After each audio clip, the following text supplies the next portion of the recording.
महादेव की अनंत कथा सृष्टि के आरंभ से पहले केवल एक ही तत्व था, शून्य।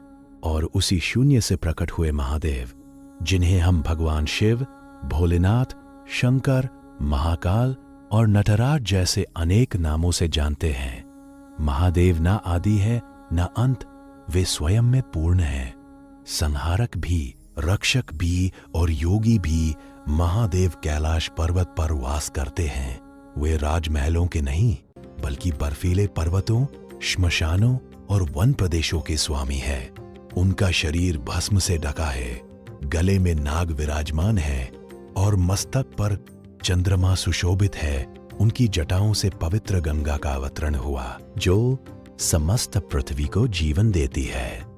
एक समय देवताओं और असुरों ने मिलकर समुद्र मंथन किया।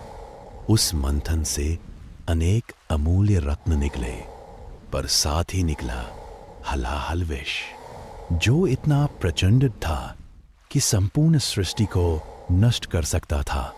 भयभीत देवता और असुर महादेव की शरण में पहुंचे। महादेव ने बिना किसी संकोच के वह विष पी लिया, ताकि संसार सुरक्षित रहे। माता पार्वती ने उनका कंठ पकड़ लिया, जिससे विष गले में ही रुक गया और उनका कंठ नीला हो गया। तभी से वे नीलकंठ कहते। महादेव का विवाह माता पार्वती से हुआ, जो शक्ति और समर्पण का प्रतीक है। दोनों से गणेश और कार्तिकेय का जन्म हुआ। गणेश को बुद्धि और विघ्नहर्ता का वरदान मिला, जबकि कार्तिकेय युद्ध और साहस के देवता बने। महादेव एक आदर्श पिता, पति और गुरु है। महादेव को भक्तों का भगवान कहा जाता है, क्योंकि वे भाव के भूखे हैं। उन्हें न सोना चांदी चाहिए, न भव्य पूजा। एक लोटा जल, बेलपत्र और सच्चा मन ही उन्हें प्रसन्न करने के लिए पर्याप्त है।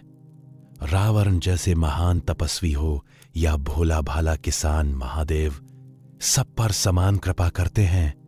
महादेव योग और ध्यान के भी अधिपति है। उन्होंने मानव को योग का ज्ञान दिया, जिससे आत्मा और परमात्मा का मिलन संभव हो सके। वे हमें सिखाते हैं कि जीवन में त्याग, संतुलन और सत्य कितना आवश्यक है। जब संसार में अधर्म बढ़ता है, तब महादेव महाकाल बनकर उसका संहार करते हैं, और जब शांति की आवश्यकता होती है, तब वे ध्यान मग्न योगी बन जाते हैं। उनका डमरू सृष्टि के लय का प्रतीक है, और उनका तांडव नृत्य सृजन और विनाश